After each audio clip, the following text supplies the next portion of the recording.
let's go over some more Stoicism, going through the Meditations by Marcus Aurelius. We ended up in Book 8, and I found section 17 quite interesting. Now, this is there's a couple of things to break down here. So, if the choice is yours, why do the thing? But if it is in another's choice, what do you blame? Atoms or gods? Either is madness. There is no blame. If you can, put him right. If you can't, at the least put the matter itself right. If that too is impossible, what further purpose does blame serve? Nothing should be done without purpose. Whoa! Yeah. So the first thing that's interesting is that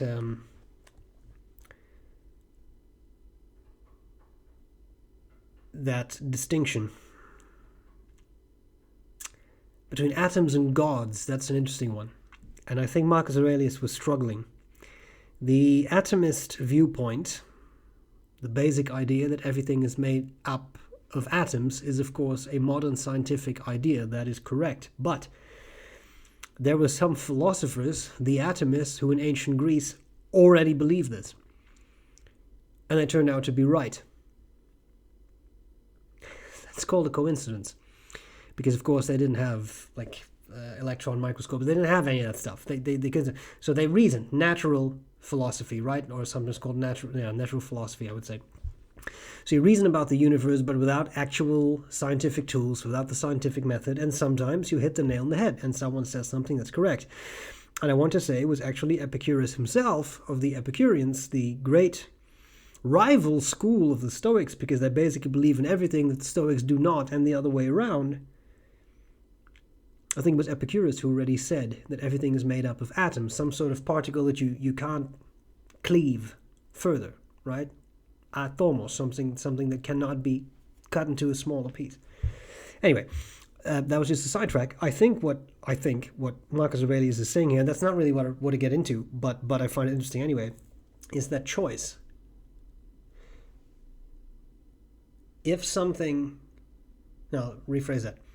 If there are gods, Roman pantheon, Zeus, and all the other, Romans, Jupiter, etc. If they exist, then the universe is governed by the gods. And then what happens is the choice of the gods. But if you believe this whole atomistic thing, which I think is my interpretation, is a more scientific viewpoint, which I realize the atomists were not really scientists, but if you take that as a negation of God, or the gods, there's no such thing. There are no gods. There is no God. There's no higher power in the universe. If you assume that, well, then things change a little. Now the universe looks very different.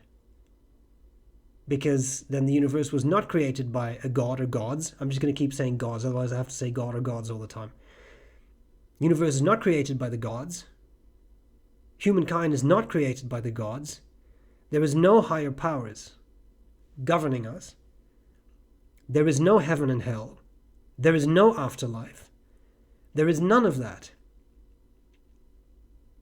Then all of a sudden the universe is governed by the laws of physics, period. Now again, I'm reading a lot into 3 words, but I think that's how some scholars have interpreted it, as gods or something else. If it is something else, because I think there are a couple instances where he does this, where he makes that distinction, then that has consequences. Now again, I'm getting a little sidetracked here. If the choice is yours, he says, then why would you do a certain thing? Okay, if it is another's choice, well then you cannot influence that person. People habitually forget this. You cannot change other people. You can encourage them to do so. You can try to help them to do so, but you cannot change another person. You can't. This is a very important thing to realize, especially when you're upset with someone. You can't change that person. You can only try. make suggestions, but the change is up to them, not to you.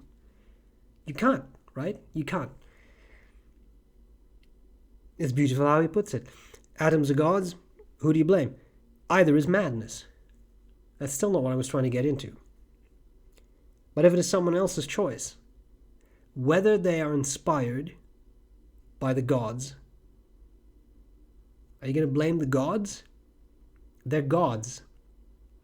If there were no gods, if they're inspired by atoms, if it's just some sort of, now we would say, materialistic process, some brain process, or a cognitive neuroscientific process, something with a mind, whatever that is, but something like a mind, sort of software of the brain being the hardware. If that's what's making the choice, are you going to blame that? Are you going to blame their brain? You're going to fight with someone and say, I don't like your brain.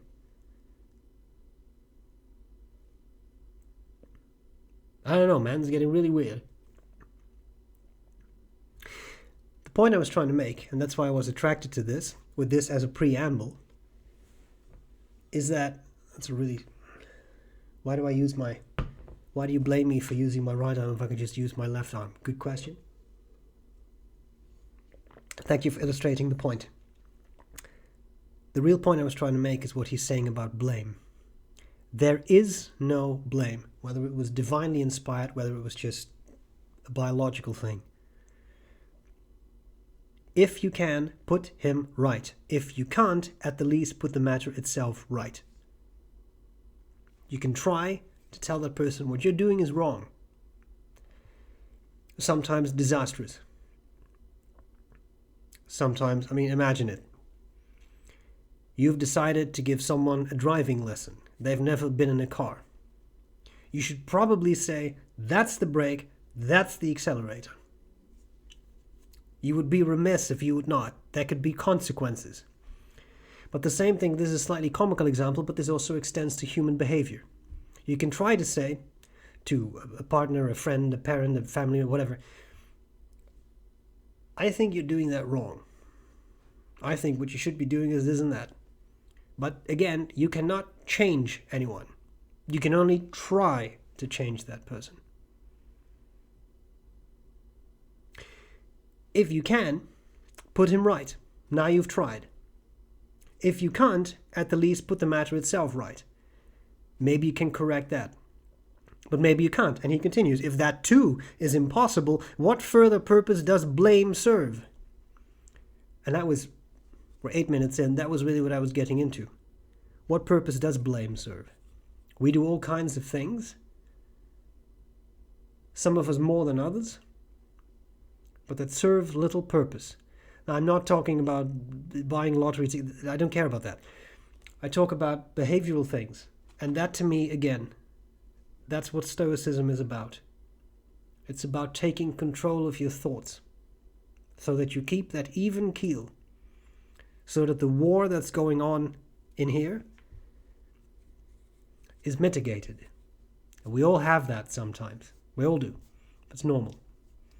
But if you can learn to take control of that process, your life will be easier because you are keeping an even keel. Now, what's the role of blame in that? The role of blame is similar to the role of something like rumination. I'm prone to that. I've gotten better because I've been using these principles. But it was hard for me to let things go. I think I've said that a number of times, but maybe you haven't seen the other videos. When something would happen, something silly.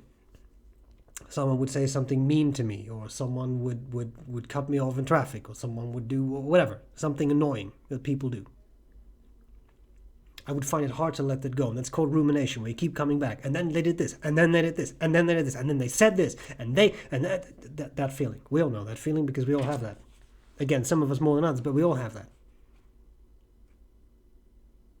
But rumination is useless.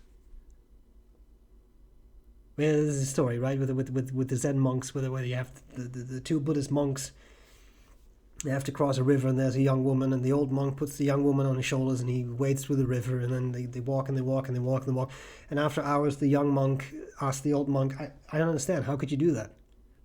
We're not supposed to touch women. And the old monk says, well, I don't know about you. I put her down at the riverbank. You're still carrying her. Well, this is like the horror of these Buddhist stories in my mind, because it's used so much that it's not even funny anymore. But anyway, it is a good principle though. And that's what you do when you ruminate. You keep carrying that thing that happened hours, days, weeks, months ago. You keep doing it. Now, that's a trait of certain specific issues. Like, for example, depression. People who suffer from depression do this a lot. That's part of depression. And that's why therapy can be useful, to help you deal with those kinds of things and do that less. But in any case, rumination is one such thing that we do, but that is actually useless. And you do have, as he says here, if the choice is yours, why do the thing? Why? Now, I say again, if you suffer from depression, it's not that easy, right? I'm not saying, well, now you're no longer depressed. That's not how this works. But I'm not talking about clinical situations. I'm talking about situations of everyday life where we run into these things again and again and again. And we keep going back to it. And then they said this, and she said this, and they did that. And you keep reliving things. But then A, you're living in the past, and B, that's useless. You can't change it anymore. In retrospect, you can't change it. It happened at that time. Now let it go. Another thing we do that's useless is blaming. Blaming, because blaming can easily turn into holding a grudge. And holding a grudge is useless. Just like blaming. Now, if someone has done something wrong, well, you have the right to be upset about it, of course. But to blame, you could also, as Marcus Aurelius says or writes, you can try to correct that thing. You could say, well, that was wrong. And if they don't change, you can try to correct that thing. But if that's not an option either, you could also say, that was wrong. It may have had negative consequences, but now it has happened. And now we move on. I'm not saying it's an easy thing. It's a hard thing. But the process of blaming, it's only going to make it worse. Because that's going to feed into anger. You're going to get angry. You're going to ruminate. You're going to be all worked up. And they did this, and you're stupid, etc. What purpose does that serve? You can't control another person. You can't change another person. But remember that central tenet. That's so important in Stoicism. But you can always change yourself. You can always, always, always be in charge of your own mind, your own decisions. They're always under your control. And you can decide how you want to think about something. And when you find yourself blaming someone, if you can't change them, if you can't undo what is done, then maybe the time has come to say, I don't know what else to do. I've done what I could.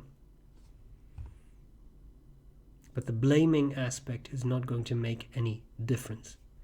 Just like rumination is not going to make any difference. If anything, it's going to drag you down. But it won't change the situation because the situation already happened. And if you're in charge of your own choices, decisions, and thoughts that way, I think you'll find it easier to keep that even keel. Sway less from left to right through emotions that are negative. No one's ever complained about being too happy, right? But a lot of people complain about being too sad or too angry or too... It's the negative emotions that are our concern. You can change that, but you have to be willing to do that. You have to want to do that. Invest that time and effort, which is not easy. But it's a crucial part of what you have to do if you want to make progress.